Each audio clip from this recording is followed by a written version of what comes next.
to him, and then you remain co-host, yeah? Yeah. Right. Okay. So, brothers and sisters, today is the 3rd of April 2025.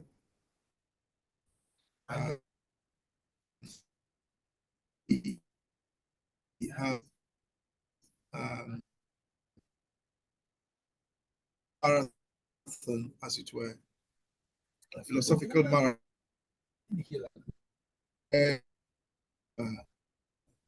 Delved into chapter 2 of Consciences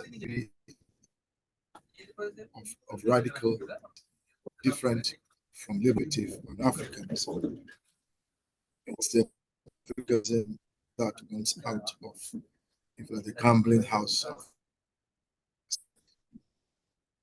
Still want that perspective. This is the philosophy and the ideology that Nkrumah summarized after his 10-year struggle for the liberation of Ghana, which, as you know, he wrote a book called Ghana, an autobiography. And that book is the autobiography of the 10-year struggle to liberate Ghana from colonialism. And so after that, he put together the philosophical perspective that enabled him to defeat colonialism. And this book was written whilst he was in office, and then it was updated when he was in exile in Guinea. But that's a book we've been looking at. And in chapter 2, we've been looking at the relationship between philosophy and society. And the central idea for us is that the purpose of philosophy is to change society. So that when people have wanted to change society, what they have done is that they've put forward a philosophy.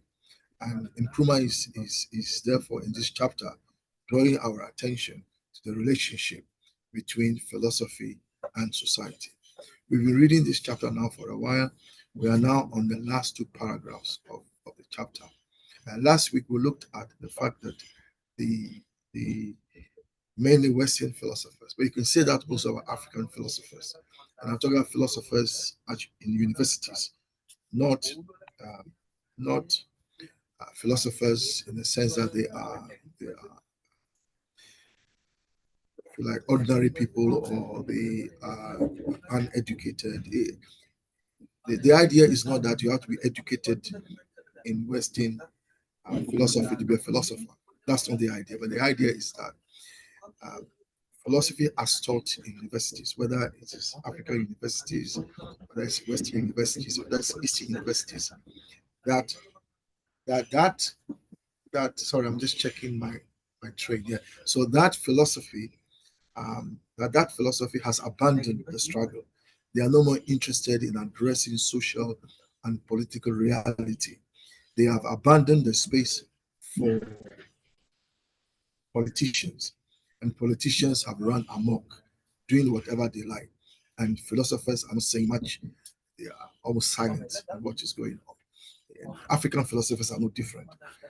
It's interesting, George Aite has written a book on defeating dictatorship. I'm not sure if he wrote it from a philosophical perspective, but Pidgin and others are looking at that. So welcome to today's discussion. As always, we share our thinking, and then we interrogate one another. We do it respectfully. We respect everybody's perspective. Everybody's free to share what they think. Nobody has to apologize for their thinking. And it's a safe space for free thought. But in as much as you share your thinking, you're prepared to be challenged, but challenged respectfully. So that is it for my opening comments. I'll hand over to Sister Myra, who will chair, until Brother Pidgin joins us. Sister Myra, over to you. Thank you. Thank you, Chair. So we'll, as usual, we'll start with that reading. We'll have a couple of rounds of reading, and then we will go around the room with each one giving their thoughts or comments. Sister Tapua, if you can, do you mind doing the first reading, please? I'll gladly read, thank you. Thank you. Right.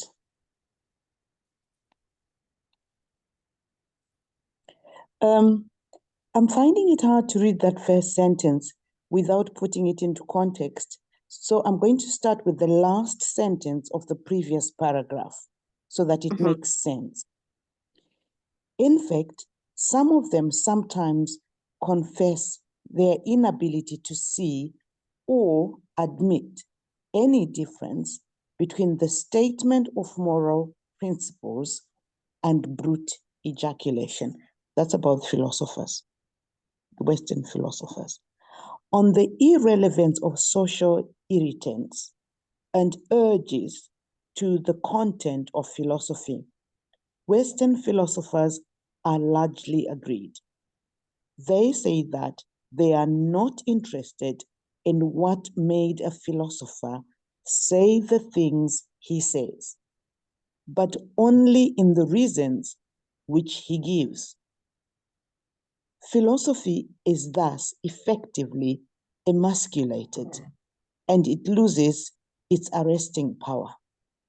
Whereas the great philosophers, the Titans, have always been passionately interested in social reality and the welfare of man, many of their 20th century descendants in the West serenely settled down to a compilation of a dictionary of sentences as opposed to a dictionary of words.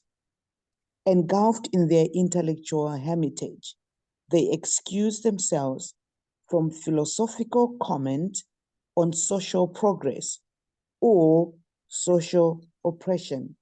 Sister Tapua, please, can you slow down? Samara, be All mindful. right. We need to read a bit slowly, and we can All follow right. the text as it's been read. Okay.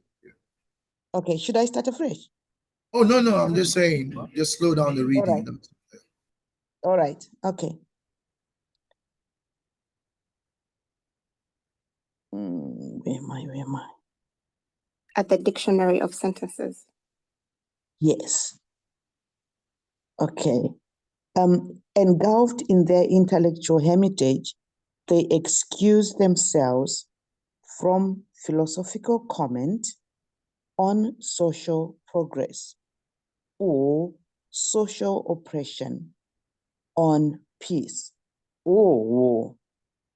Whilst they thus pursue the exact sense of the word, all authority, political or moral, passes ever more firmly into the hands of the politicians.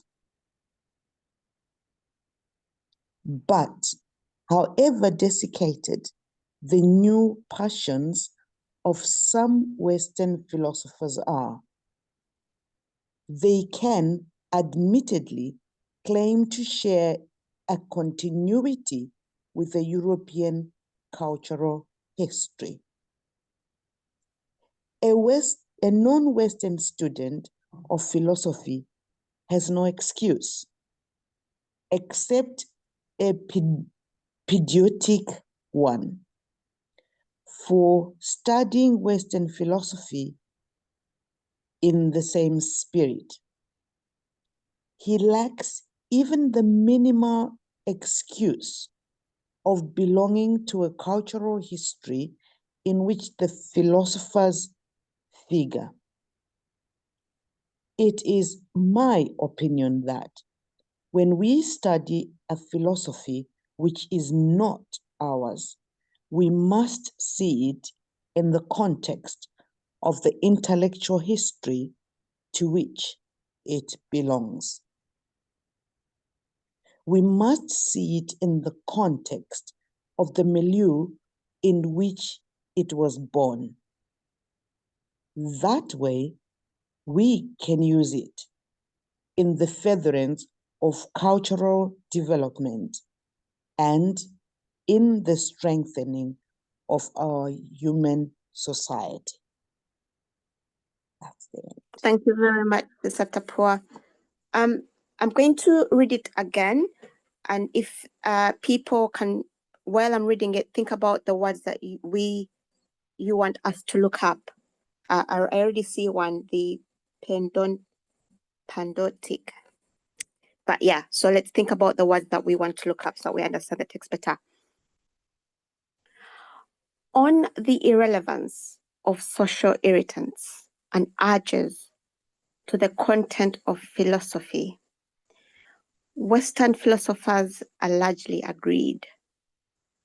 They say that they are not interested in what made a philosopher say the things he says, but only in the reasons which he gives.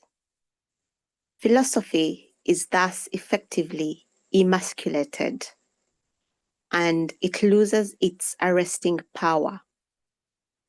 Whereas the great philosophers, the Titans, have always been passionately interested in social reality and the welfare of man, many of their 20th century descendants in the West serenely settled down to a compilation of a dictionary of sentences as opposed to a dictionary of words. Engulfed in their intellectual hermitage, they excuse themselves from philosophical comment on social progress or social oppression, on peace or war. While they thus pursue the exact sense of the word, all authority, political or moral, passes ever more firmly into the hands of the politicians.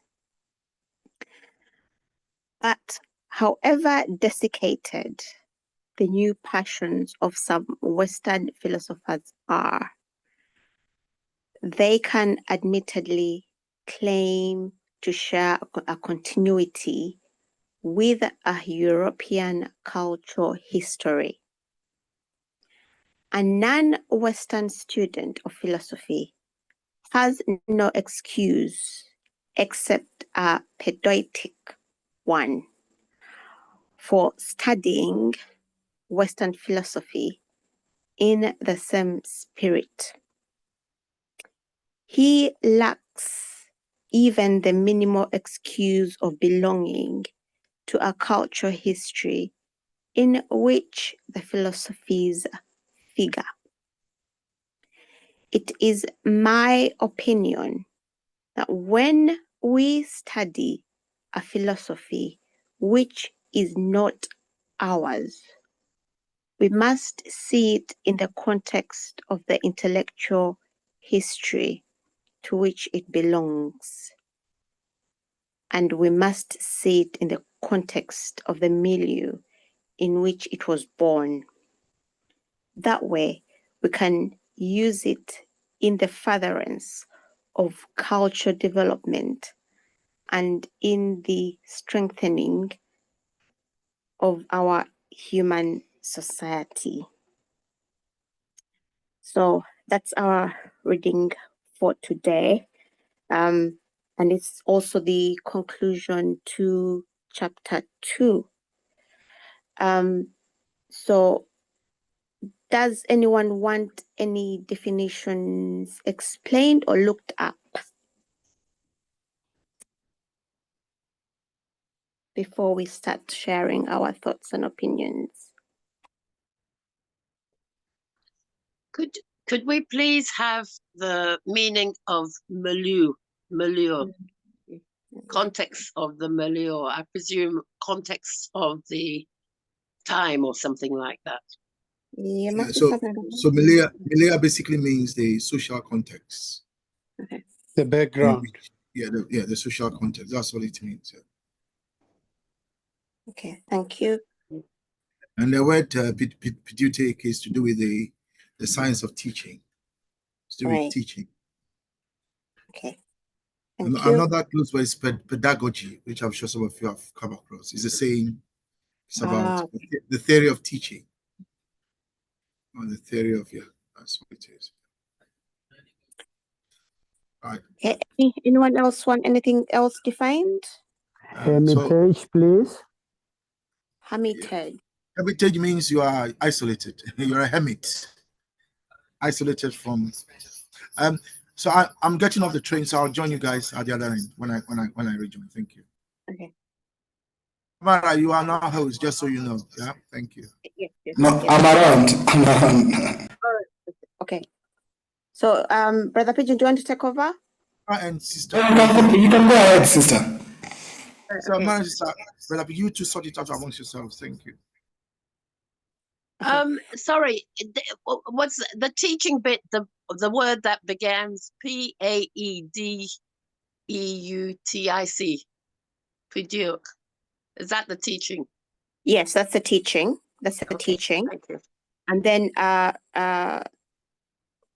Sawindo, hermitage it means the living alone, isolated, Means remote. to be a hermit. You know Yeah. how hermits Hermit, are. yeah. They Mhm. isolate themselves. They live alone. So these people isolate themselves from the public, from other people. Okay. So is if there's nothing else, then I'm just going to call out names in the order that you're appearing on my screen. To give your thought. So can we have Brother Pigeon? We are now approaching Chichester. Okay, Sister Mara, thank you. What I want to put first is some of the guiding questions or points that I'd shared with members in regards to this meeting, which includes that one, we intend to actually look at the philosophy and social reality and the role of intellectual tradition in political power. So key issues we are looking for is the philosophy detachment from social reality, which is the shift from socially engaged philosophy to abstract linguistic analysis. We are also looking forward to look at the consequences of philosophy disengaging from political and moral issues. What happens when philosophy disengages from political and moral issues? The answers are in the text here. We are also looking at Western philosophical tradition versus non-Western perspective. So the continuity of Western philosophy within European cultural history, the necessity of contextualizing philosophical ideas in their intellectual and historical milieu. The necessity for that, I think, is also in the text here, but those are some few things to highlight. We are also looking at the political implication of philosophical or passivity. So political implication of philosophical passivity, which means how the avoidance of social and political commentary strengthen the authority of politicians, which the politicians have been covered here. The potential role of philosophy in shaping governance and ethical societal structures. And lastly, we are looking at the relevance of philosophy to cultural development. So how non-Western philosophers can engage with Western philosophy while maintaining cultural integrity, the importance of studying philosophies in their social historical context. So key questions are, should philosophy always have a direct social and political relevance? Anybody will be coming in maybe as you try to give some of your comments or thinking. Also, that will be very important. Should philosophies always have a direct social and political relevance? And it's also covered here. And how has Western philosophy focus on semantics affected intellectual discourse? How should non-Western philosophers approach studying Western traditions and philosophy? Does intellectual abstraction weaken or strengthen philosophical inquiry? And how can philosophy contribute to social progress without being reduced to political ideology? So those are key issues that are now attached here. So probably they can also give some of the guidance as many members maybe come to share their thinking. At least it can point to some of the few things that they might also want to comment on and build up on. Back to you, Sister Mayra. Did you want to give your thought on the paragraphs? Oh, you want me to go first? Yeah. Yes, it makes a change, doesn't it? Yes, please. Okay, but I'll, as I always do it, I'll do it by sentence per sentence.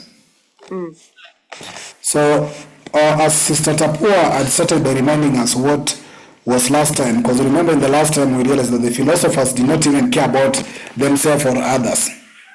So these are the 21st century philosophers, which we read that they were not like the traditional philosophers who came before them. If you can remember in the previous paragraph, we read something like that. So we are trying. Yes, Sister Mara, you are understand? Just sorry to interrupt, but could you please, do you mind posting those, the outline of the points that you just read in the chat so that people can follow them? Okay. I did send it to anybody else. Do you have my message from updating or reminding you of this meeting? My phone cannot be able to do that, but if you go to the message that I sent you as a reminder to this meeting, I'd attach those questions. If anybody who is in this group and is part of the group, they can copy it to the chat here because it's directly in their phone. The reminder. I'd attach the key topics and the questions for guidance. Please do that as I try to share my thinking. So we are looking at a situation whereby, based on the previous reading, the early philosophers were so much concerned on the welfare of the society and how it moves on, how it conducts itself, the likes of Aristotle and Socrates. But it is saying that the 21st centuries, if you look at the previous paragraph, it's therefore not little amazing that in the 20th century, Western philosophers should disinherit themselves and affect the aristocratic profession. That's what we read last time. But you see, they never even cared to improve themselves or anybody else. Now we are trying to move up with the same now philosophers, as to my thinking, to this aspect, which say on the irrelevance, as what Sister Tapua had read before, the last paragraph, first of all, of the previous reading was, they never purport to support and maintain any moral principle. They never support. In fact, some of them sometimes profess their inability to see or admit any differences between statement of moral principle and root ejaculation. Now, this paragraph starts by saying that the irrelevance of social irritants and argues to the content of philosophy. Western philosophers are largely agreed on the irrelevant. So, my thinking in the next is that they say that they are not interested in what made a philosopher say the things he says, but only on the reasons which he gives. Now, I want us to look at that a bit, that statement, as I'm trying to form my thinking around it.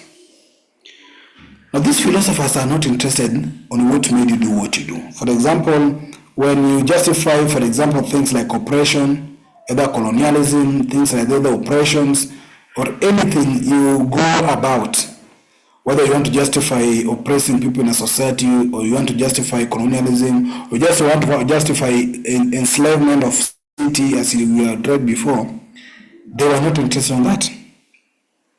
What they're interested in is only the reason which you give. Now, that to me is sounding a very serious issue in the society. Because I think our key concern is not beyond even the reasons. Because people might have an excuse to give reasons. Because I was taught sometimes back that anybody who does anything have two reasons. One, if somebody decides to, for example, if you look at the political leadership today, if a president decides to go and borrow loans from IMF, he can give two reasons. And I was taught there are two reasons. One is a reason that appears to be good, and two is a real reason, a real one. So somebody can give you a reason that appears to be good, a reason that can convince you, but that does not mean that is the real reason. So if you are going, that your philosophy is only going to be concerned with the reason you give to your actions, sometimes many people are smart to find a way or how to give reason that can convince people without basically with hiding their clear intention. So the president who goes to borrow from IMF might say, I'm borrowing because the country does not have money. So we are borrowing for development. That's a good reason. It's a reason that maybe can convince so many people. But is it true that that's the real reason why they're borrowing? The real reason can be they're borrowing so that they can get money to steal. Or they're borrowing because they're coerced. So if have a problem if the philosophers just want now to focus on the reason one give, rather than trying to criticize the decision they make, or what made people to make the decisions. Because if you're not interested in what made me to be in the streets, you won't want to be interested on the reasons I give, then you're not going to cure any problem here. If you're not interested in what makes the governance of our countries today to be poor, or what makes Africa not to be united, but you don't want to listen to the reasons that are given, I don't think that makes sense to me. Now the next paragraph is the next sentence. Philosophy is thus emasculated and it loses its arresting power. Yes, that is it. Because if you cannot question what makes something happen the way it is, or what makes a person to react the way they react, then you are arresting actually the power of philosophy. Because philosophy, as part of, as he says in that of wisdom, it's about questioning and interrogating. What is the purpose of interrogation? It's so that you can arrive or go deep to a certain reason or a foundation for something. So if you don't advance that purpose of questioning and interrogation, then you only want to focus on the reason you are given, then you are arresting that power of philosophy. You are reducing philosophy to something useless. And I think that's what Aristotle was doing in the Greek society. Because Aristotle became like a commentator who was just giving us an analysis of what's going on in a society. While philosophy should analyze what's going on in the society, what are the root causes, and provide a solution. Philosophy and society is, to my thinking, is that the philosophy should provide solution to problem the society faces. Not to explain and describe the problem the society faces, but rather to analyze and provide a solution to problems and challenges that the society is undergo. Then I'm also interested to say that whereas the great philosophers, the Titans, have always been passionately interested in social realities and the welfare of a man, many of their 21st century descendants in the West similarly settled down to just a compilation of dictionary sentences. That's true. Whatever they talk about in now today, ideology or whatever, does not go to any way translate to empower the welfare of our people or as persons. As much as they say we are communists or whatever, does it really translate down to the well-being of the people in that country? So we are just having, and that's why Sister Ida was saying some other time that how many people can be philosophers. People view philosophers as people who can only speak good words, jargon of English, and confuse people in a society.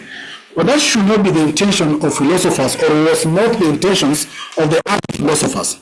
Early philosophers looked at the society with a view of providing solution to what challenges the society faces. But today we are reduced to commentators. Commentators, probably the analysts.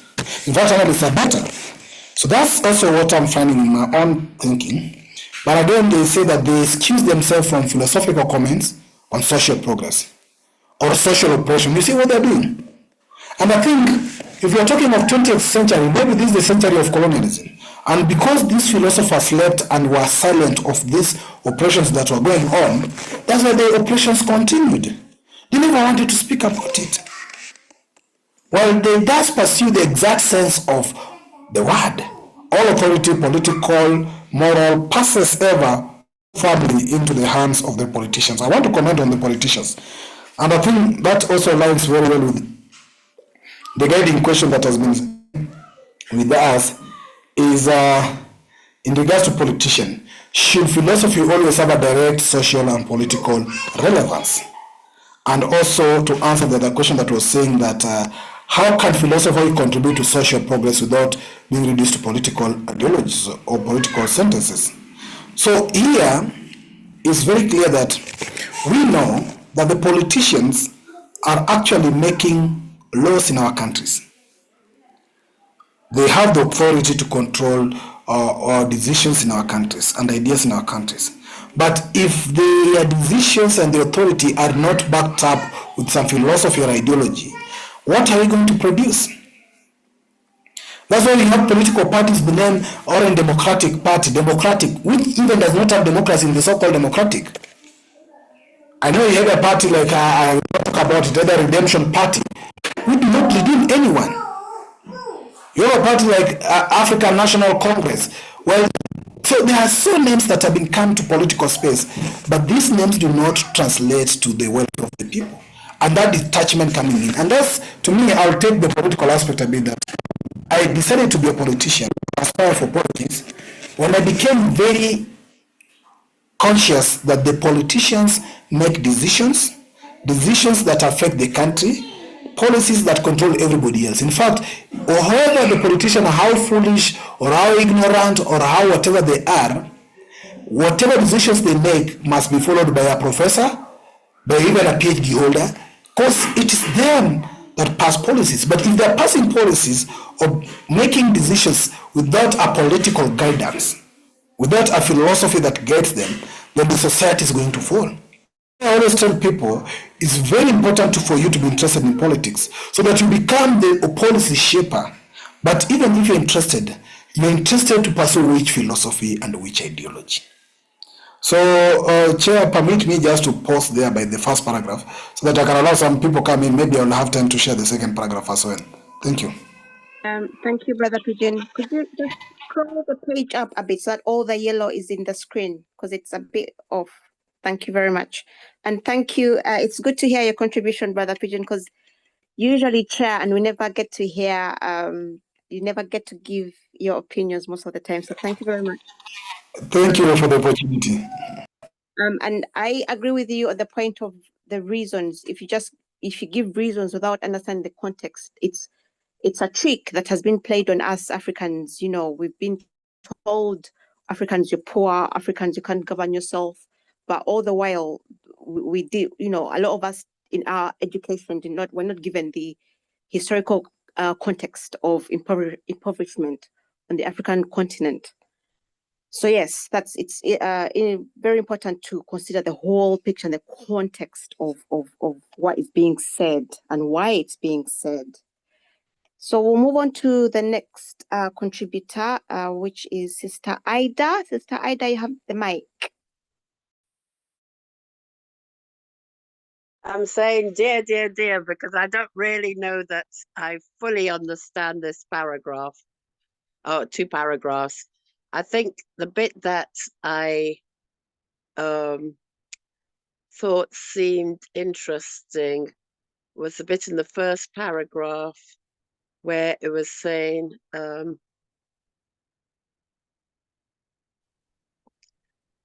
something about they were interested in, I think it's this one, in the Western's, a compilation of a dictionary of sentences as opposed to a dictionary of words, engulfed in their intellectual hermitage.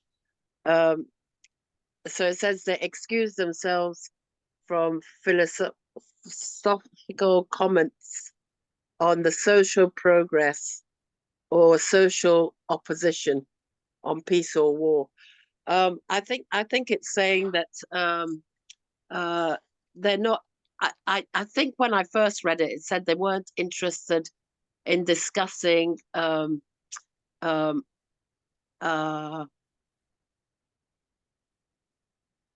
discussing ideas, but were more using words to explain some of their things. I haven't fully understood all of this. I just think that bit seemed to me something that I should be looking at and trying to understand more. That I think that their ideas were limited, is what it's telling us. So they are not applying them to what was happening in reality. And also they weren't thinking, trying to make a bigger story out of things or trying to understand the world fully. They were just using a few words maybe to sound important, but weren't necessarily explaining things. I always think as philosophy as explanation of things, or should be an explanation of things. And I think that it was saying that they weren't digging too deeply into things. So it seems like yeah, go on. Yeah, I think that's the best I can come up with at the moment. Okay, Um, thank you. So I'll be interested in what other people sort of touch on, because I was finding it quite hard to intellectually say anything superior. Sorry. No. Yeah, You contribute. can I ask you, Sister Ida here? Oh, thank Sister you. Ida, Yes. let me use the example from the Bible you'll be familiar with. In which book does it say that when people are hungry and they come to you for food, do not just pray for them, but give The them book food? of John, the Gospel of Sorry? John, the Gospel Oh, of John. I wow. still Well remember. done. Show your faith by your works. Do Yeah. you remember that passage? I've got the meaning. Yeah. I don't Uh-huh. know. Yeah. And that's what it's saying here, that the philosophers are like those men of God who pray for you when you are hungry, when you are sick, and they pray for you instead of, and when you want food, they don't give you food, they pray for you so you can have food. That's basically what the philosophers are doing. They're not interested. And that's what he's saying. The philosophers are not interested in your problems. They've sealed themselves off in hermits, like, if you like, some groups do, where they isolate themselves with prayer and fasting, or with philosophical analysis and so on and so forth. And they're not interested in the problems of the people. That's basically what this paragraph is telling us. Thank you. Wow. Okay. Yes, I mean, that makes complete sense. I just knew there was something around there that I couldn't quite put my I couldn't quite explain. Thank you. Makes sense. Thank you. Can I Thank ask you. Brother Kwame? Sorry, what did you say? Could you ask? Can I ask Brother Kwame something on what he just has said now? Yes, please go ahead, Sawinho. Yeah, greetings everybody. Brother Kwame, philosophers are not interested in the problems of people. They are interested in whose problem?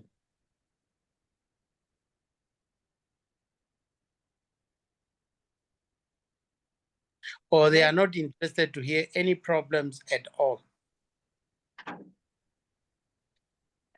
Maybe I'll have a go with that. Sorry, seeing Brother Kwame hasn't exactly said anything. It sounds like the one where they say about people walking around looking for the best seats at high table, or looking for what's the word? To become to look their best, like they're better than others. I would say that sounds like what you're asking, or what you're saying at the moment. So what you're There's- saying, they so, they just want so- to look intelligent without solving the problem. So if I heard Brother Windhoek right, he's saying that generally people are interested in other people's problems. Is that a question, brother? Or is that a statement? Yeah, specifically the philosophers. Oh, the philosophers, yes. I think you're affirming they are not interested. And if we follow what Brother Pigeon has been saying, he's been asking us to ask why. Why is it that Western philosophers are not interested in engaging with the social and political realities, even of their own suffering people? Because remember that in America or in Europe, there are people who are suffering. In America, for instance, there are people who sleep on the streets. Brother Michael was in Ghana recently, and he and I had a chat after he returned from Ghana. And he said what surprised him was that he couldn't find anybody sleeping on the streets in Accra. Whereas here in London, you find people sleeping on the streets. All to say that there is suffering even in the West, all kinds of suffering, mental health issues, and so on. But we hardly hear the philosophers saying anything about them. So So even for Western philosophers, they show little interest, even for the issues in the West. How much less those of Africa. But then when you come to Africa, are our philosophers themselves even engaged? Anyway, let's hear what others have to say. I think that there is something here that we need to do in terms of action, but I'll bring that up later after we've heard from other brothers and sisters. Thank you. But I hope, brother Wino, that I've answered your question. Thank you. Thank you. Okay. Sister Tapua, you're next, and then after that we'll have Sir Windhoek. Sister Tapua, you have the mic. Yes, thank you. Hi, everyone. What I'm getting from this passage is a warning from Nkrumah, because he's taken us through the different philosophers, and he's shown us how they've changed. He's taken us from particular philosophers within their social context and the ideas that they came up with. And he's progressively gone on to the colonial context, where philosophers, because they are now complicit with the system, they're benefiting, and therefore they don't find any need to talk about or highlight or point to some of the social issues or solutions to some of the social issues. So for me, that's a big red flag, because the philosophers have ceased to be the philosophers of old. They are now the philosophers who are complicit with the system. And therefore, Nkrumah is saying, as students of philosophy in the West,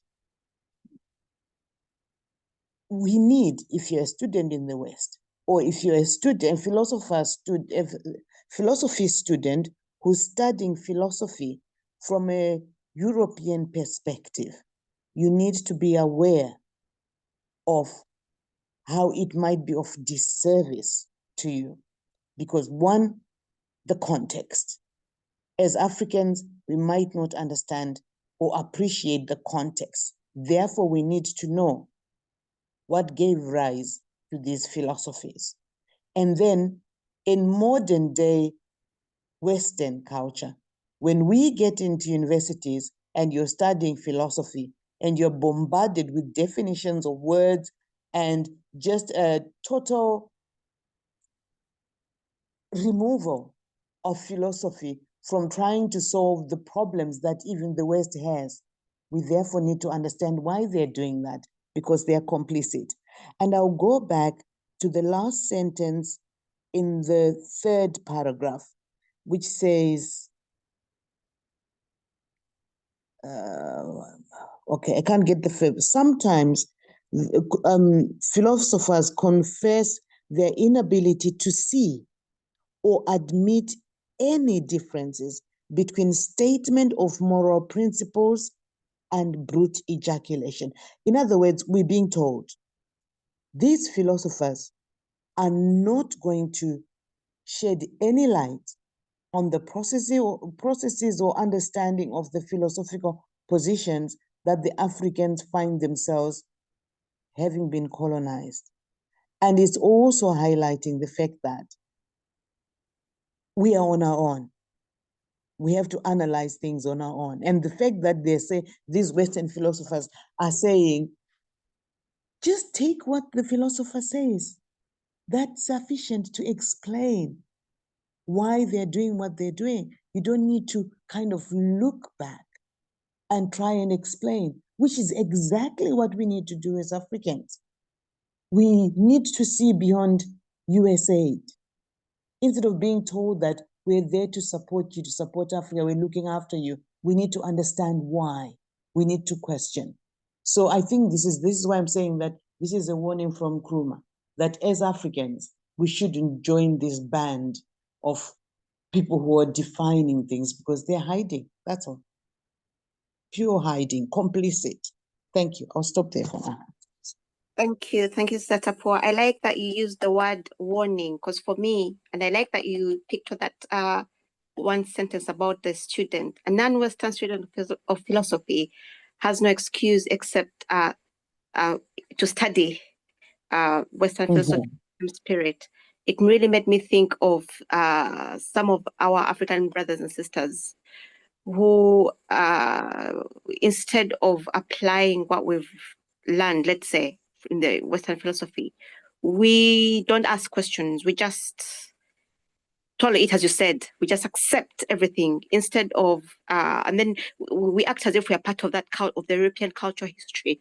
But in doing that, we are erasing our own identity and our own culture history, and we're not going to solve the problems of our own people. We're going to see the world through the lens of the Western philosophers who don't want to change anything. So I feel it's very apt that you use that word warning. I think he's warning us as students who are studying in the West, particularly studying philosophy, to look at it in another lens. Let's use it to understand the West and then develop solutions for ourselves, is what I think is, yeah, the warning to students as well. Thank you. Thank you very much. Samara, Yes. sorry, I have gone back to what I had referred in the last class. Sorry for coming in on the students, because I think we did refer it a bit in the last class when I mentioned what Nkrumah described various types of students, and now what you're trying to reconnect speaks back again to what Nkrumah talks about in the introduction, and especially on the aspect of various students you're saying, because you see Nkrumah saying here, for example, look at what he's saying about himself here. He's saying that I was introduced to Plato, Aristotle, and all those philosophers, to whom I should refer to as the university philosophers, you see? He has used the word titans in the current paragraph, and he's saying it here. But these titans were expounded in such a way that a student from a colony, the non-Western student, could easily find his breast agitating by conflicting attitudes. These attitudes can have effects which spread out over her whole society. That is carried by these students when they come back, the non-Western students. That attitude can spread the whole society. Should a student finally pursue a political life? And you see, the politics is now being connected in this paragraph. And that's what he's saying in the political life. Because continents today, our leaders are actually political students of the West. Even the founding presidents, majority of them were from the West, you see? And therefore, he's saying it here very clearly that that attitude can spread out to the whole society should such a student finally pursue a political life. And that's why we were having a conversation the other day in the main consciousness class. You remember the main group? And people were arguing about the president so and so and so and so. You see, I guess that these were part of where that philosophy affected them. But this is what Nkrumah said. So he described type of them, but I think that statement is very important because it ties the political life, the effect of those titans, and the attitude that those non-Western students then get and how it affects the whole society.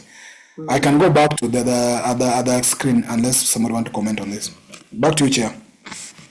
No, thank you very much. I think I would like to comment. Yes, please, Mr. Tapua. Yes, if you can take us back to the last paragraph, because I need to tie it in with what we've just been saying. Yeah, The last paragraph.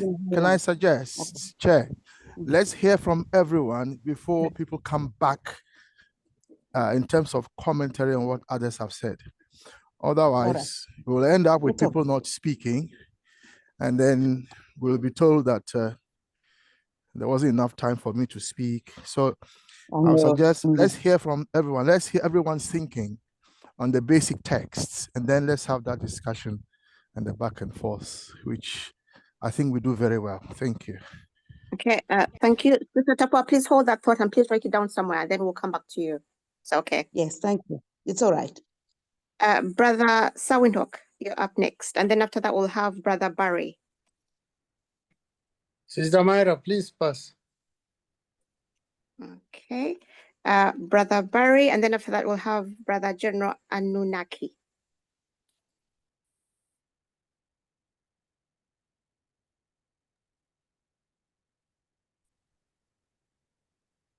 Brother Barry, are you there?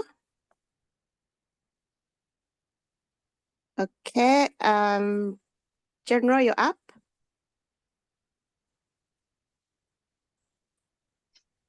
Yeah, good times from Africa. Blessed, even today, Africans at large, my family. What I can say with this text for me is that it's like the experience we had today. As a Rastafari community, we had a meeting with our local municipality. So now what happens is that they have been wanting to introduce cannabis into the industry of South Africa. So now they're looking for participants to lease out licenses to plant this marijuana. But now the issue is that now in this meeting, these government officials, when they came in the meeting, they spoke as if they knew about this cannabis plant, marijuana, etc. And then the public, which is the planters of the marijuana, and the Rastafari community came to explain more about this plant of cannabis, how it's healthy, how it's good for cancer and all these alignments of sicknesses. Now the officials, they are saying, oh, no, okay, I think we need to adjourn the meeting because it seems as if there's people who have more knowledge than us as the officials. Oh, no. So, and then they had to pack up things. And they didn't even want us to put the way forward as the community because it seemed to the community had more knowledge about marijuana more than government officials who want to commercialize it. So anyway, this example I'm making today reminds me of what is being written here, that these people, they will talk like philosophical and come as if they are for social progress. And then when the people of the community, they start commenting, asking questions, philosophical questions, logical questions. Now, you can see now the white Negro mentality is kicking in now. You see this getting restless, angry, don't want to tolerate the question. They want to close meetings. But they're the ones who hosted this meeting, you see. So yeah, I think really I've experienced this thing firsthand today, this issue of these so-called philosophicals. And lastly, we need to understand this name, philosophy. Philo means love, and Sophia means wisdom. So philosophy means love of wisdom. It's written in the Bible, in the Proverbs.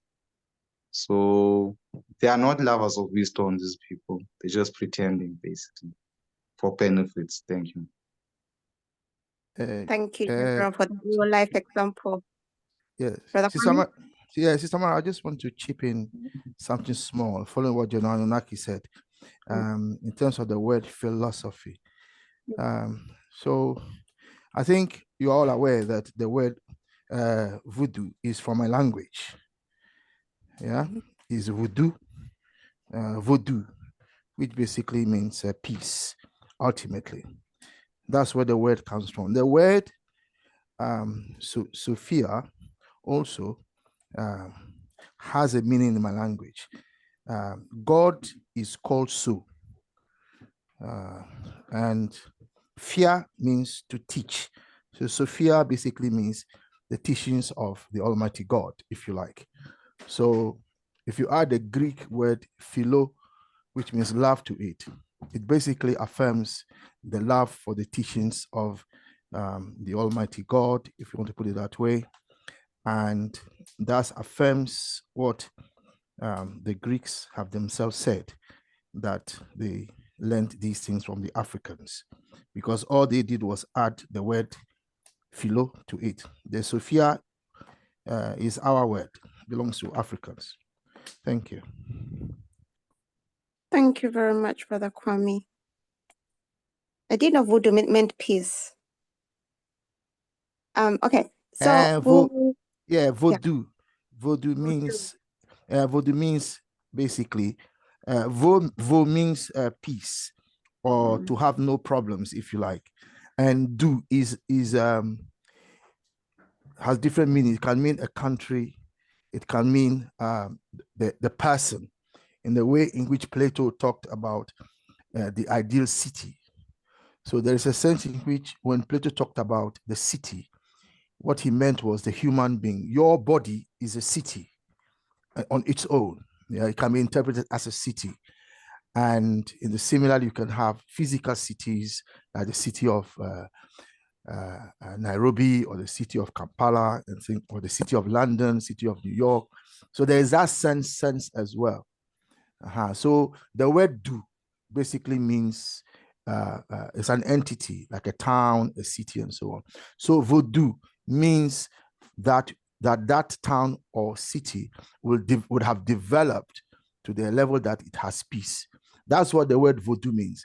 And as you know, there were priests and priestesses who oversee this, and then it became, so the literal word is voodoo, or voodoo. It's called voodoo, but voodoo. And I think you're all aware that the Haitis used this teaching to fight the French. And there's no doubt that some of the Haitians were also Evers. They were not all Evers, but some of them came from our place as well. Some came from the Akan land, some came from Nigeria, Igbos, and so on and so forth. Thank you. Thank you. Thank you. We'll have the next contributor. Brother Barry, can you come in now? Are you able to speak? Okay, if not, we'll go to Brother Sam. And then after that, we'll have Elder Genroy. Brother Sam? Thank you. Evening, everybody on the platform. Yeah, I've listened to all the inputs, and I think most of the people are accurate on the fact that I think the essence, you know, we've done these lessons from the beginning to now, and I think this is at the end, and Kwame Nkrumah is still emphasizing that all these theories, all these philosophies should not be a pie in the sky. These philosophies should be serving first historically to open our eyes, to make us easy to understand the circumstances that we are in. Otherwise, if they are a pie in the sky, they are not solving any matter on at the end, then it is devoid of really being something that we could adhere to. And I think I always hear that the emphasis is maybe because Kwame Nkrumah went to the Western countries, but I think we cannot devoid this situation. As philosophy students, we should not only think of the West, we should also think of the East. Because in the Eastern world, there's philosophers also, and great philosophers for that matter. If we take a person like Sun Tzu, who gave all the philosophies about war, which was implemented in many countries during the war for liberation. So I think even if Kwame Nkrumah is basing everything on the Western philosophies, we should also not be ignorant that even in the Eastern world there was. And the danger of not understanding these philosophers and how they approach the philosophy. He says to us, we should know that there should be a history that says, where does this come from? And then we must also look at with the times that philosophy is being brought in, so that it can then be something that permeates through from the beginning to the end. And then we can also be clear of what is happening. I think That is my contribution for now. Thanks. Thank you, Brother Sam, for your contribution that we should widen our scope of philosophers that we can learn from. Thank you very much. So the next contributor is Elder Glenroy. You have the mic. Thank you. I think you would have noticed I was somewhat late to the meeting. Interested in one of our sisters said that this is a sort of warning or lessons, and it occurred to me that not all philosophers remain relevant, and we must treat them as being associated with their own time. I tried to make this point some time ago when I made the remark about the revolution not being televised. It wasn't so much that it wouldn't be, it was that in those time or in its own time, because I consider many of our physicians, many Africans who would not have been presumed to be philosophers or treated as philosophers, are making philosophical statements, but we need to put them in context. So I think the idea is to warn us of the views that were taken in the past, but not that we should rigidly lock ourselves to them. That's what I hear from this. Again, my apology for being late. Thank you. Thank you, Elder Glenroy, for your contribution. Yes, Windhawk, it's a good coincidence that your hand is up because you passed the last time, but if you want to ask a question or even give your thought, you are more than welcome. So Windhawk. Yeah, thank you, Sister Myra. I'm now puzzled as the philosophers are not interested in any problems of the society. Should we be mourning the future? Because the philosophers are supposed to be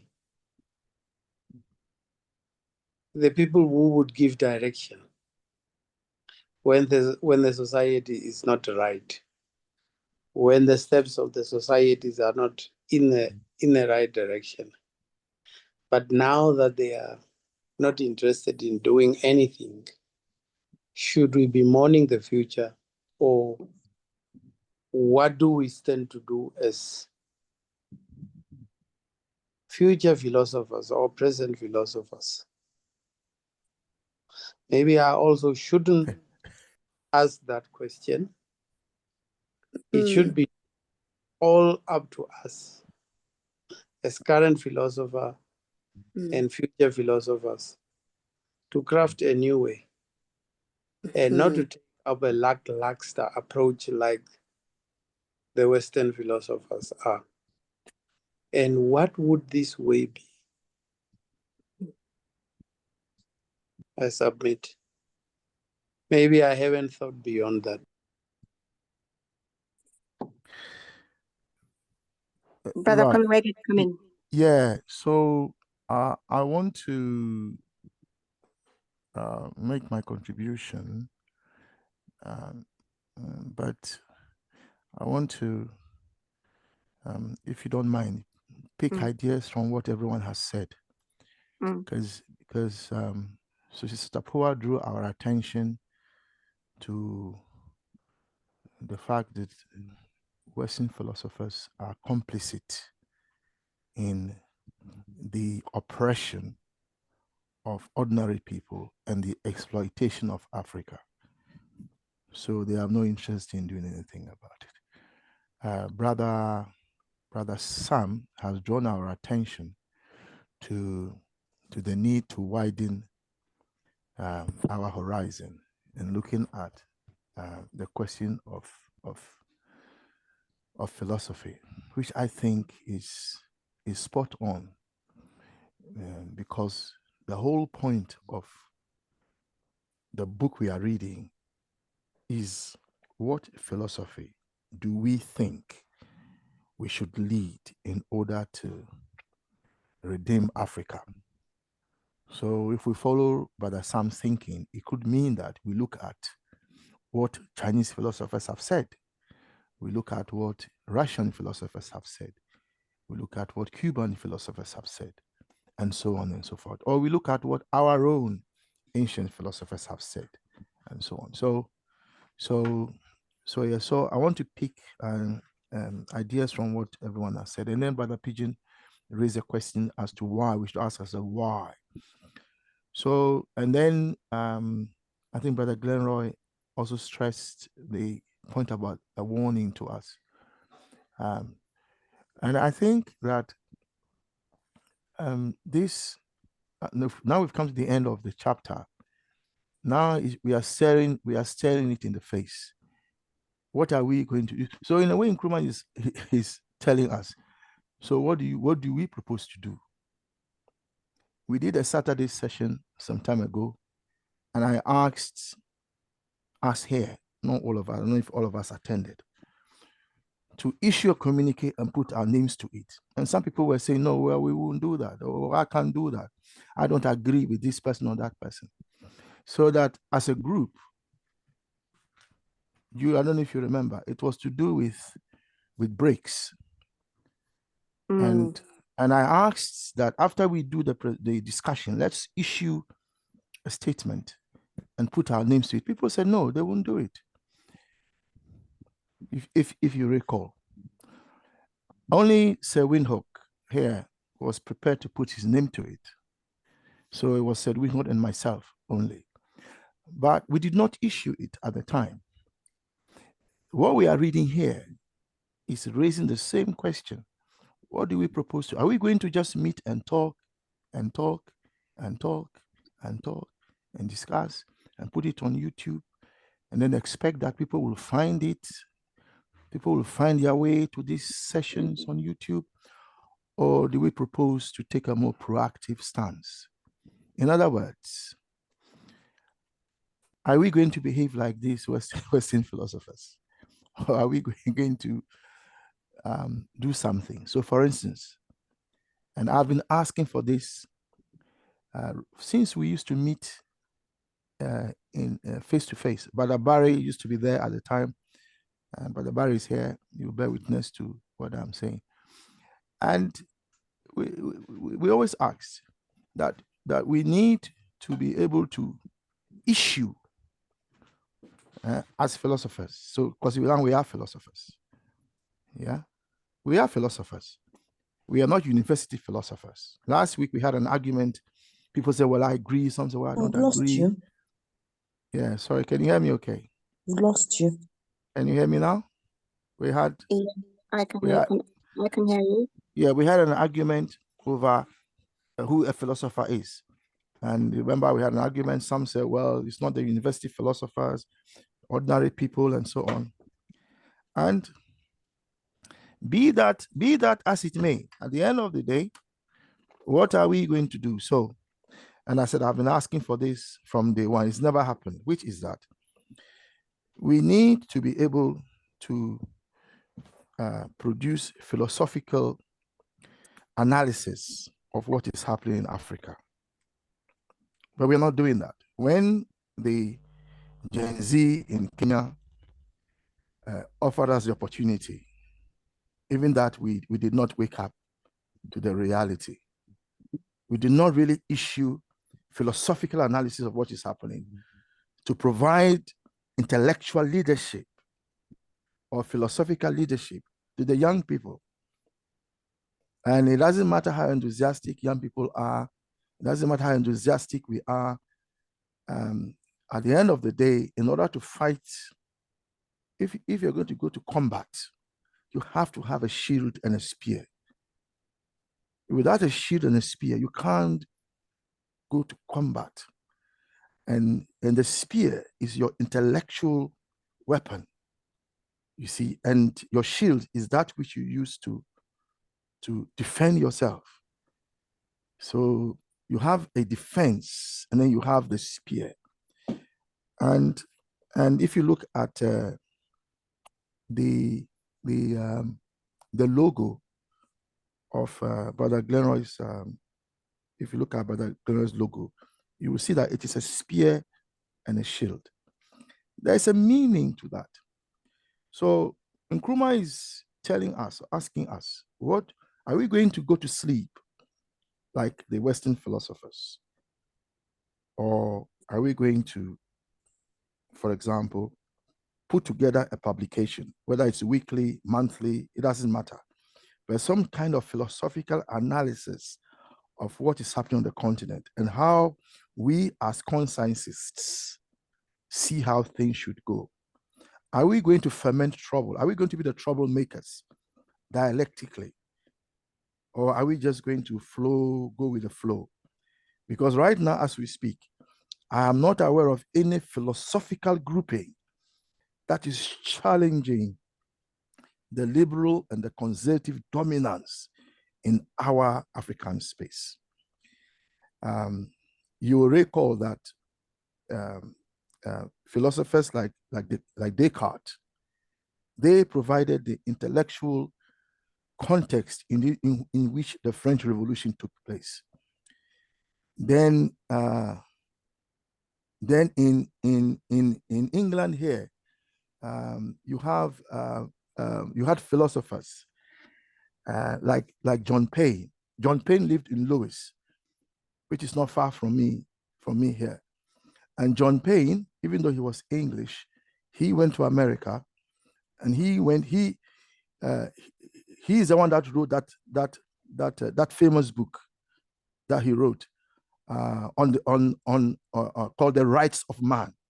I don't know if we are all aware of that document, The Rights of Man. And Tom Paine went to the US. Then it wasn't the US at the time, it was an English colony or English colonies. It was Tom Paine, who is an English philosopher, that went to lead, with his book on the rights of man, went to lead the philosophical struggle against British rule in the US. So I am suggesting to us here that we have to think deep and ask ourselves, because we are doing so much work, but we are not reaching out to provide philosophical leadership out there to politicians, to judges, to legislators. We are not. And the enemy is doing all that. Let me pause there, Chair. Thank you. Thank you. Sawinho, I hope that has answered your question. And Sawinho? Yes. Are you happy? Yes, kind of. I'm still regurgitating that. Okay. Hope to come back. Sister Tapua, you had your hand up. Sister Tapua, you had your hand up? Sister Myra, can I come in? Yes. Do come in. I wanted to. Oh, all right. Yes, should do I come in, hold on? Sister Tapua. Yep. Okay. Please go ahead. I wanted Sister to refer. Okay, I wanted to refer to the last sentence in this chapter. It reads, "That way, we can use it in the furtherance of development and in the strengthening of our human society." I want to add that just as much as Nkrumah was giving us a warning about not following in the footsteps of Western philosophers, he then provides us with a role, the thing that we must do. And because he's giving us the responsibility of furtherance, taking even to a higher level, and strengthening human society. He's not just talking about Africa. He's talking about us seeing our role as taking humanity to a higher level, back to where we're supposed to be, to have Ubuntu, to care for one another, to realize that I can be successful if everybody else is not. So I think that sentence there really sums up what we need to do. Thank you. Thank you. So, Brother Kwame has given us an actionable task as a group of philosophers, which I feel also ties in very much into the last sentence that Sister Tapua has talked about. Would like to hear more thoughts about that, because if we are serious about this liberation, we're going to have to sacrifice, comrades, and do something and act. I don't know whether Brother Pigeon, you're going to come in with something in response to Brother Kwame. Yeah, I was thinking on the same line because this is the first, I think we are finishing a chapter on philosophy and society.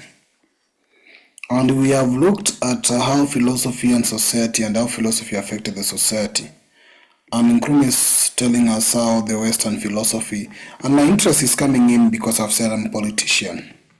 And when I read back to the paragraph that Nkrumah gave us in the introduction, which before Brother Kwame said that we come back here, remember he said that that exposure of the philosophy had a broad impact to the society should such a student pursue political life. Now, even when we advance any philosophy we want, Nkrumah in his position as a president could be able to put into practice consciousness philosophy. And Brother Kwame reminded us several times that he even had a session with his ministers. And he was developing African from his conscious level of thinking, philosophy. And he did great works actually in Ghana before people who were against him actually did what they did. Brother Kwame has asked, are we just reading here and becoming like the Western philosophers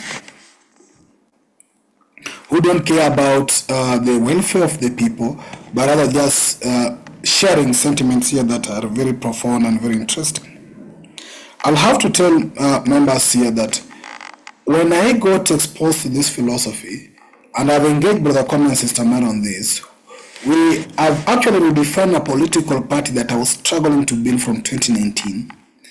By then, I was not exposed to political philosophies and ideology, and therefore I would just say we are a social democrat, because that's the common word out there, social democrat. But after exposure to this, I had convinced my party members, and we have redefined our philosophy and ideology to be in line with consciousness. And the great news is that actually the register of political parties have accepted it, even though they had a very difficult time to understand what is this consciousness, what is this what you call philosophical materialism, because to them they are used to, we are liberals, we are socialists, you are whatever. So in one way, I've tried to put into practice this to a political party to be the philosophy and the guiding that political party. We're in the process of registration, but in one way, I look forward to programs on any member who comes to this political party should be trained and educated on what really the philosophy and ideology of consciousness all about, so that when they become political leaders, if we go to the election and they get elected, they can at least have some philosophy that backs up to the welfare of our people, that brings the equality in terms of we are all coming from the same matter. So I have done something in that line to try to advance and maybe propel this into political space, because it's the politicians who have been exposed to this philosophy that have a better impact on the society if they don't get it right. And that's what Sister Tapua has also said, that we use it in a manner to furtherance our cultural development and strengthening our human society. That's how I'm trying to apply consciousness. But beyond this is also very important. We've discussed action several times. Is what can we do? I know we did papers and wrote solidarity documents, and we can be doing such solidarity documents to give guidance, because we as a philosophical class consciousness, our mission or our vision is actually to be the cornerstone that then can provide the philosophical guidance to Pan-Africans and revolutionary movements and individuals. So where do they seek the direction of philosophy and ideology towards the struggle for Pan-Africanism? We want to be that center, to offer them the ideological and philosophical guidance based on this consciousness. And we are looking forward on how we can actually advance that and be in the center space. Because we have so many Pan-African movements today, but what is their philosophy and ideology? They work with philosophy and ideology that they've been exposed to on Western philosophies and ideology. And if that is what they're using, Are we going to see the disastrous or the disaster is going to cause to the society should these people who are our liberators or running liberation movements using the Western philosophies in their mind, should they succeed? Is it going to advance the development of Africa? Is going to hinder us more and more and more? So therefore, we are, and actually I propose part of the things we have is we must guide the policies. Our interest is all about the education of the continent. Our interest is about the economics of the continent. Our interest is about the constitutionality and laws of the continent. And we are actually open up to people whom we can think together to then fix into this space, come in this space and guide the law, the education, the economics of the continent based on the philosophy and ideology of consciousness, so that we can produce economists, we can do philosophers that actually are not just liberal economists, liberal philosophers, or liberal teachers and whatever, who will not preserve our true identity. So just not to take my time, I'm just saying that what Brother Kwame has posed to us is a challenge that all of us must ask ourselves. As a philosopher, I'm here as an individual. How am I advancing and becoming different? Those philosophers who just shared sentiments. Thank you, Chair. Brother Pigeon, I'm intrigued by John Payne that went to Turtle Island, or what they call America now, with just his philosophy, and look at where they are now. So I think this is something that we should seriously consider. Sir Windhoek, you had your hand up. Just a simple question. Brother Pigeon, you changed from a social democrat to a Gurumaist, or you changed to what? I just came across the text social democrats, but to change that to consciousism is a philosophy and the ideology of the party, not Nkrumahism. Of course, people say you are Nkrumahist, but I tend to use consciousism because that's the philosophy Nkrumah is saying is the philosophy and ideology. He never said Nkrumahism is the philosophy, but he said consciousism is the philosophy and ideology for decolonizing Africa. But I know there have been confusion between Nkrumahism and consciousism, which I think Brother Kwame can explain. Brother Kwame, did you want to come in there?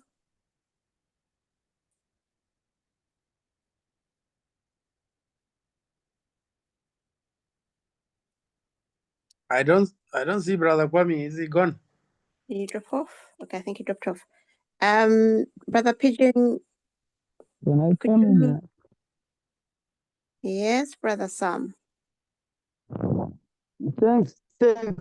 I'm not sure where Brother Kwame is, because I think what he's saying to us is, what he's saying to us, I think it's reality, and I would be very unhappy that we work all this tiresome philosophical work and then it ends into nothingness. I think in previous engagements we have said we need to influence our society. So I think we should conclude by saying we should, at every end of a study, conclude that study. What is our viewpoint? And I think Brother Kwame is always somebody who's able to summarize what we have been saying.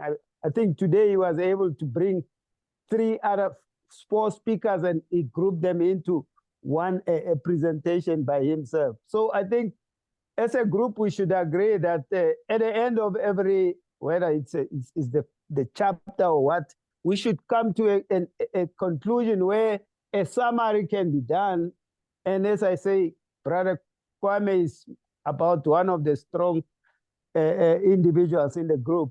He makes the summary and then present it to the group, and we endorse or add or subtract. And then we say this can go out. You know, the idea is that we are this group that we are, but if we send it out, whether it's also on YouTube, other people out there will also add or subtract from what we have said. And that's how ideas spread and influence society in all directions. Thank you.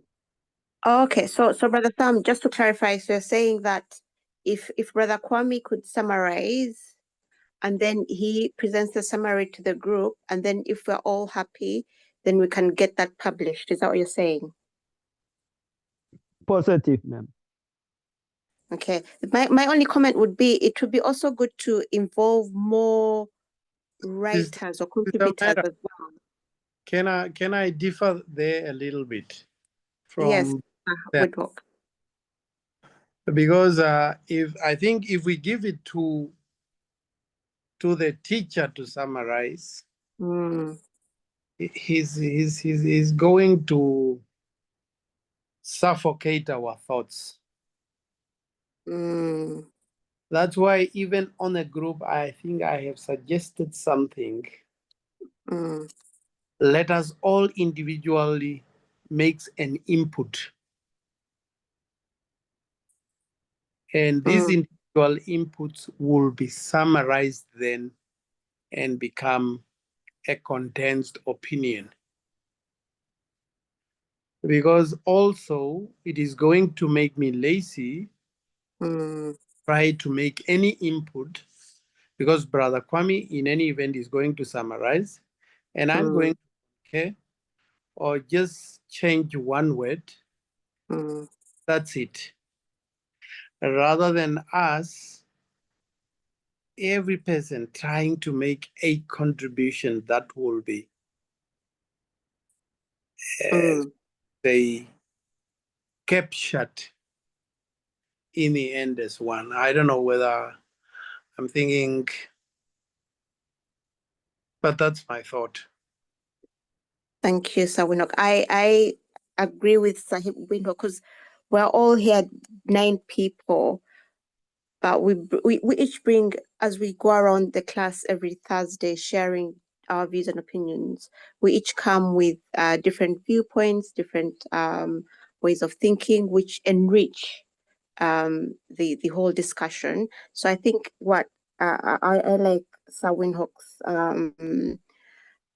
contribution, and also putting everything on one person might just be too much for them. So I think it would be good if we were able to share the work. It would be perhaps if, so let's say Brother Kwame was not able, maybe let's say he was ill, then that would slow us down. Comrade Pua, I'm so sorry. Your hand is up, but I'm sorry if I murdered your name. It's okay. I thought Brother Kwame was already summarizing. Pua, you changed your name again. Okay. Sorry. You changed your name again. It says TSPUWA. Oh, go on. Sorry. Go on. Supposed to be TAPU. All right. Okay. Okay, Tapua. Go on. Right. Go on. I'm just thinking, Brother Kwame has already summarized. Each time he summarizes what people have said, I'm kind of amazed by him keeping tabs of everybody, what everyone is saying. So he's kind of summarized our contribution on these paragraphs already. And I think that's a good way to start, because he's already doing it, and we can add or adjust things depending on our contribution. But as the chair, he's listening to everybody, and it's proving that he's taking cognizance of what each one of us is saying. And I think it's a good thing. Brother Kwame, do you have any response to? So you dropped off. So Brother Sam came with the idea that if you could summarize like you've done today, and then you bring that summary to the group, and then if the group is happy, then we publish that. Then Sir Windhoek said, what about if each of us wrote a contribution or wrote down something, and then brought everything together and published that? I said I agreed with Sir Windhoek, because that splits the work. And instead of placing it on one person, so we're trying to discuss the practical side of the publication. Are you asking for my view? Yes, please. Are you updating me on what happened when I'm absent? Would you be happy to be the summarizer? Or would you be happy to have contributed? How did that discussion come up in terms of let someone summarize? Oh, what I'm asking is, yeah. I asked for what people thought. We're just brainstorming. That's how. Thought on what? on the publication that you've suggested as an actionable task. Oh, I see. Yes. Yeah, what I think is that we need to start a publication, CSG. Basically, that's the main idea. Now, in terms of summarizing from what seems like opposing ideas, actually they are the same thing. What Brother Sam is saying and what Brother Windhoek is saying are actually the same thing, in the sense that when you go out there with a summary position on something like CSG's philosophical position on anything, whether it's hunger, housing, electricity, whatever it is, that publication must have the names of the leading thinkers. You see, it gives the publication group a group dynamic. People see it and say, this is the thinking of a variety of people. You see, so what Sam and Windhoek are saying are the same thing, in the sense that even if I start the summary, I put together, say, the initial summary, then we all contribute to it. Okay. See, and then in the end, we all have ownership. Okay. You see, and let me give an example of, because General give us an example. Can I also give an example of how this works? I'm obviously mindful of the time, and I'll be very brief. During the presidency of J.J. Rawlings of Ghana, his vice president, who was then the one who died in office, John Evans Atta Mills, he came to this country, came to England to visit us at the time. And when he came to visit, there was a need for different groups to make statements on various issues, including welcoming him. And myself and another brother, because of the brevity of time, we didn't have to go around and ask everyone. But then what we did was we spent almost half a night putting together a statement. And then we informed the other members of the group that this is what we have done, read it, and I will issue it in our name, not in the name of we the writers, but in the name of members of the group. And then the group agreed. And so when the statement went out, it had the name of members of the group. So when there was opposition to the statement, guess who were fighting for it? It was the people who had their name on it, who even didn't write anything. They were those who were at the forefront fighting. And yeah, I'm talking about politics here. So if we are going to be issuing statements, they are political statements. And everyone here must be prepared to fight for it. And that means we all have to have ownership. So I agree with both Brother Sam and Brother Windhoek.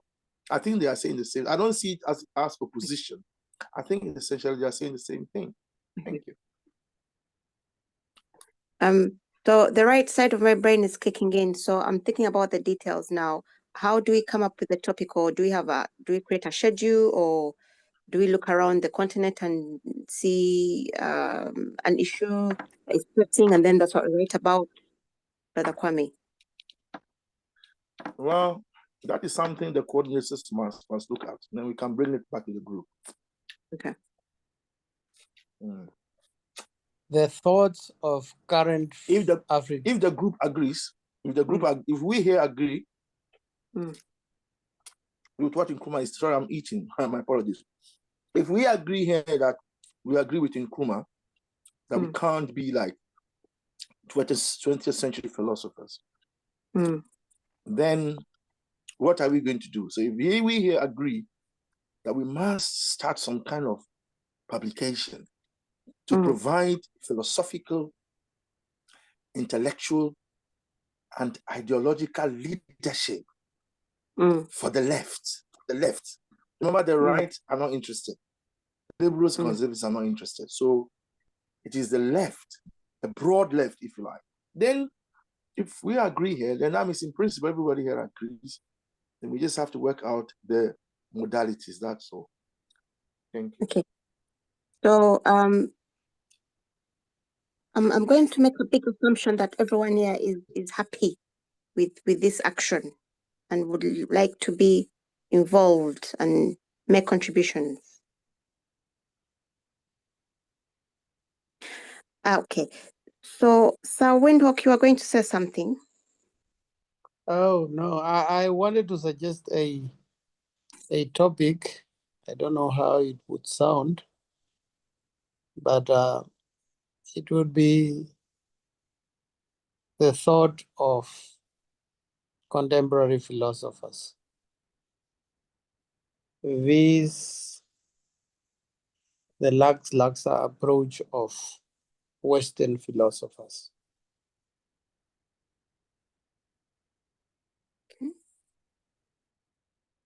When you say contemporary philosophers, you mean contemporary African philosophers Yes, please. versus Western. Thank Yes. you. We shall. Subtext, maybe subtext for the decolonization and development of Africa. Okay. To give an example, Chair, what stops us from hosting a conference and inviting African philosophical departments, and then we leading that conference, an online conference? Brother Glenroy is here. He's very experienced in some of these things. The Zanzibar conference they had, it was online. People attended online. So we have people here who have the experience. What stops us? All I'm saying is, let's listen to what Nkrumah is saying. Let's not be like our Western counterparts. Okay. Okay. So on the day of the 3rd of April, 2025 at 2:52, Brother Pigeon, Brother Kwame, Sir Windhoek, Brother Barry, Brother General, Brother Sam, Elder Glenroy, Sister Tapua, and Sister Myra have talked about creating a publication and making contributions to this publication and actioning what Ancestor Nkrumah asked us to do as we finish this chapter, and we shall have further discussions of how to actually implement this, including workshops and conferences. Thank you very much, everyone. And I'm going to hand over to Brother Pigeon to close, or Brother Kwame to close. Thank you, Sister Myra. Before Brother Kwame come in, basically, I think we first of all must agree that we agree with what Nkrumah is giving us as the final message. Yes, I did ask, but no one came back with a no, so I took that silence as a good sign. Okay. Yeah, I think we have read the Philosophy and Society. And then what type of a society, or what is Nkrumah advising us, I think is what we have come up in the last chapter. But as you said, probably we will request Brother Kwame to guide or lead in the summary of the chapter, which we can endorse as members have agreed. But just to remind members is that some of the suggestions suggested here, of course, we already have them in mind as a CSG, but we already been looking for people who can come in and we work together to support this, because we have ideas of educational initiatives like those public lectures, seminars, workshops, or even providing this philosophy as an online course, which we are still working on it, so that people can have this as an online course or even a short course on philosophy and society. We've done XML even to translate this book into Kiswahili. We have not fully published it, but we're looking forward to translate it to other languages. All these we are having. The issue of guiding of reading manual and study manual publications, like either doing a monthly publication and even doing issue with inviting members to our unity class, community engagement, setting up study groups. We have set up a Pan-African library out of this. We have been offering free library reading services through our virtual library. So all these are part of things we have been thinking, and we have been implementing them in various directions. But I think the key message to us is, as we finish philosophy and society, what are we learning as the role of philosophy in a society we want? Or what is actually, how can we use the philosophy to shape the current society we are living in for the benefit of us all? And that will be my key interest. But maybe if Brother Kwame accept, our next Thursday we may take it to have a summary of this, maybe a summary position, so that we can discuss it as a summary of all this philosophy and society into one, like what you started with. So we can spend that maybe next Thursday before we now go to the chapter 3 in the other class that will be coming. Because in the first chapter we didn't do that, but I think they need to have a whole session just to contextualize again what we've gone through in the chapter is very important before we cross to another chapter. And yeah, that's what I'd like to say. And thank you, Brother Barry. You've never been able to unmute yourself and speak, but you're a great contributor to this study we are doing today. We are picking it up from where you elders saw it wise enough to start it from. And we appreciate you for the efforts you put to lay the foundation. And now today we are many of us, we are 10, we are 20, we are 15 coming in to join the struggle, and really appreciate you for that platform. Back to you, Brother Kwame. 2 minutes we are having.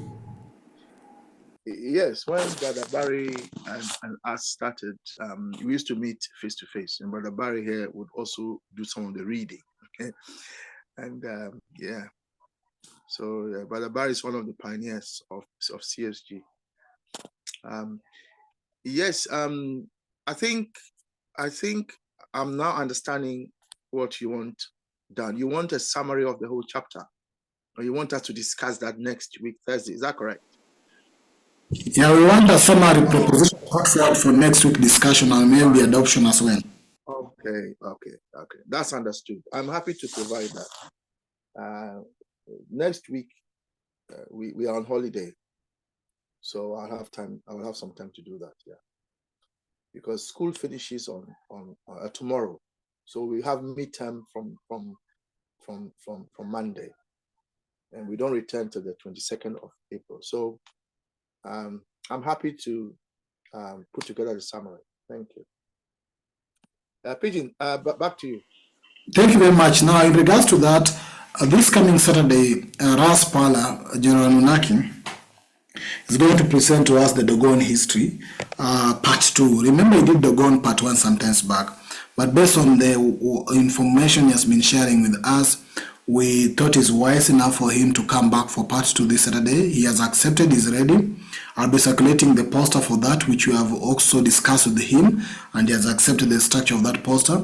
But we're looking forward to get the history of the Dogon, what's going on the Dogon, the plan they have ahead and everything else, and how it relates to our information. These are information we have made available, and books about Dogon are available in our Pan-African library, which is progressing well with so many books all around our African lifestyle, which I request members here to join us in that library as well to get books you want, anytime you want them. Then we will proceed with the Sunday session. Of course, we are still doing our reading on the Defeating Dictators. That's a session that I started, of course, alongside other people. You are invited to come in. Next Thursday, we agree we will do the summary of this. Tuesday, we have a Swahili class that's ongoing. So all these comrades are some of what we are doing towards the contribution to the unification, liberation, and development of Africa. So we are not just talking. Even in that talks, we talk towards contributing to the discourse about the future of Africa. Without taking much time, comrades, permit me to end this meeting here and request that we meet again on Saturday, Sunday, Tuesday, or Thursday next week. And thank you very much for your continuous support. Please, you are a philosopher now. What are you going to do to advance this philosophy or influence the society moving forward? That's a personal task and a personal question to you as well.